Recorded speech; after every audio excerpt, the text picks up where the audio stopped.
I'm Jeff Cornwall, and this is the Entrepreneurial Mind. Today, my guest is Mark Cleveland. We'll be back to talk with Mark after this.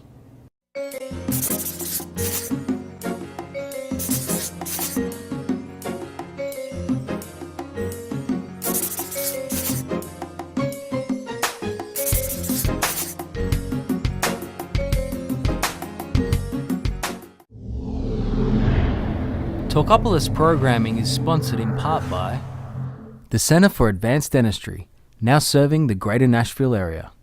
Welcome, Mark. Hey, Jeff. Happy to be here. Appreciate you coming in today. So, you've had quite a ride over the last 10 years or so in terms of really being a serial entrepreneur in a lot of different markets at once. I know a lot of people are aware of your company, Swiftwick, but let's talk a little bit about Hobby Express. Can you kind of tell us the history of how that got started and what you guys do? Because that's an intriguing story to me. Well, I think we're all 12 years old at heart, or at least we want to be, and it was a great opportunity at the time. It was back in early 2009, the last part of 2008, and Swiftwick was about a year old, and I was intrigued by the opportunity to acquire Hobby Lobby, partly because... But how many people told you were crazy for buying another company when you just started another one up? Well, so I'm an entrepreneur, right? I mean, it doesn't scare me. Right. It's just another task. And what you want to try to do is deploy your skills and talents and your effort, whatever your resources are, at the highest and best use. And so there was times when Swiftwick consumed all my time, and then there was times when Hobby Express consumed more or all or plus of my time. And it's an exciting opportunity. I thought at the time, I don't know how Hobby Lobby and Hobby Lobby can coexist. Right. Two companies of the same name. But I thought this was, a 45-year-old company at the time. Right. Market leader.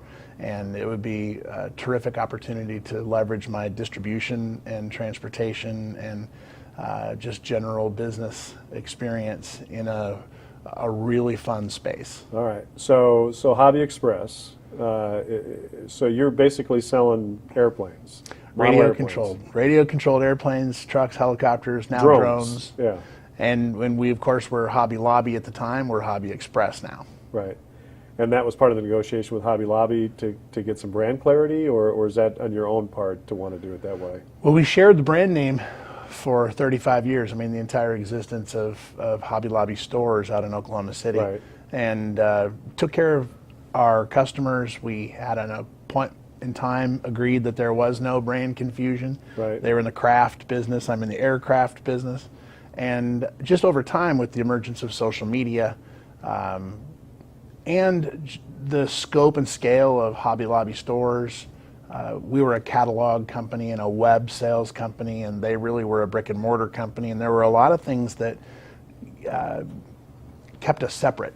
My customers were primarily male; their customers were primarily female. Right. And it worked for a long time until it didn't. Right. Right. So so you bought this company in 2009. Mm-hmm. And at that point in time, all the product was being manufactured in China, is that correct? The vast majority, either somewhere in Europe or somewhere in the Eastern Asian Rim, right? And so you made the decision to change that. Can you kind of talk about that story and how that came about and how that's worked out for you? Because it's actually a story I've heard from a couple of other people over recent times. There's this movement away from outsourcing manufacturing to deploying it back within the States. Yeah, I'm enchanted by the idea because I believe in it, Right. that we should be making things in the United States and we should be proud of manufacturing.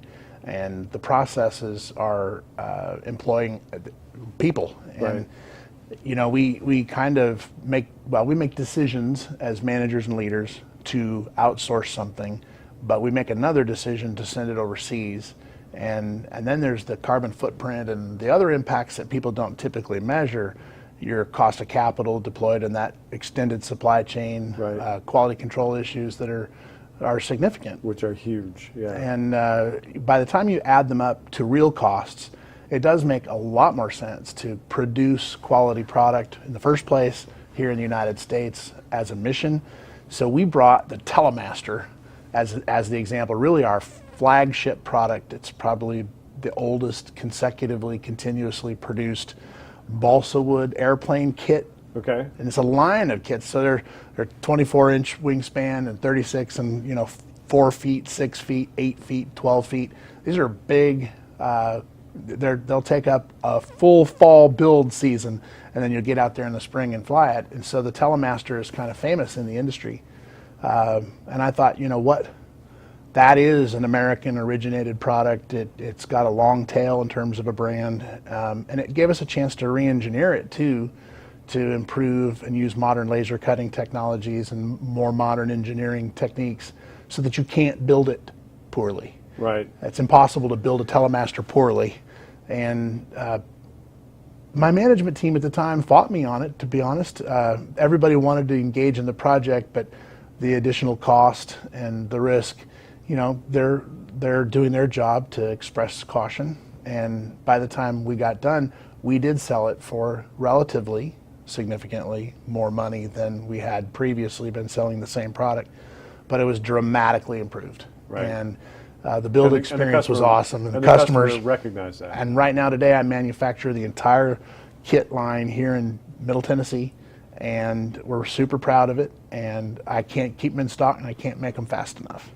In talking to a lot of my friends who've done outsourcing, they say you first run the numbers and it looks like you might save 40% manufactured in China, but by the time you get those hidden costs of quality issues that go on, and sometimes even reworking product that comes in, and delays in shipping, and a lot of them say they're lucky to save 5 or 10, maybe 15% sometimes. Yeah, there's a famous story in the Hobby Lobby now, Hobby Express culture of when we got our F-15 jet shipment in.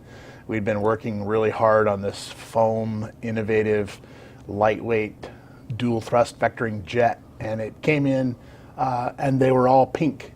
So the specification was some red highlights, and we had a scale product, and every red surface was pink. It was really good that there was a 4th of July and pardon me, a Valentine's Day around the corner when this arrived. So we packaged them up as Valentine's Day comedy jets, and they flew out the door. But yeah, I mean, I don't think that people measure the cost of quality and the impact of a lack of quality as much as they need to. And the Chinese are very competent manufacturers. Right. They will make you exactly what you pay for, right. Nothing more. Right. So that's so true in the consumer side of things. I think everybody knows you get what you pay for. Right. And the challenge is you got a container full of it, and it's arrived at your dock, and you've prepaid for it, and it's arrived, and it's ready to go, and it's wrong. And it's right. not just usually slightly wrong; it's often substantially wrong. Right. So, how hard was it to set up that infrastructure here in the States? Because we've lost a lot of our plant capacity. We've lost a Right. lot of our skilled workers. The tool and die people, the manufacturing people. How hard was it to kind of rebuild that infrastructure you needed here to build the product? Well, it was difficult to get the high quality balsa, because of course the big shipments of high quality balsa are going to where the other manufacturing activity is. Right.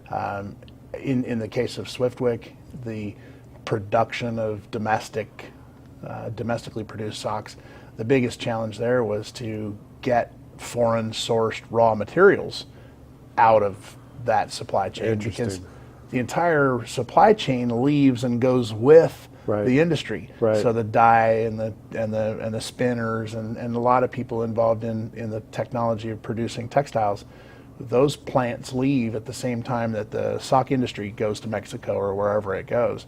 So when we fired up here in America, at least in that manufacturing experience, the toughest thing was sort of sourcing and working with the best of the remainder of the industry, which really truly is the best of the best, because they're right. still here. Right. And that's where a lot of the innovation is. So in my experience, it feeds into your sweet spot. It sounds tough, it isn't easy, but when you're done, you're working with the most innovative and disruptive and capable supply chain here in America, and it's close and you can react quickly.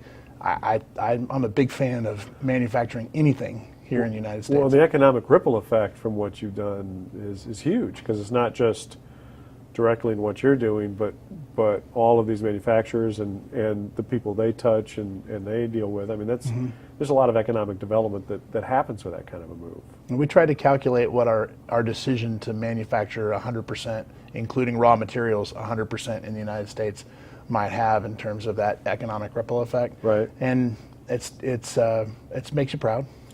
What a great story. Yeah, I appreciate you doing that, and appreciate you coming in and talking to us about it. Thanks, it's fun. All right, thanks, Mark.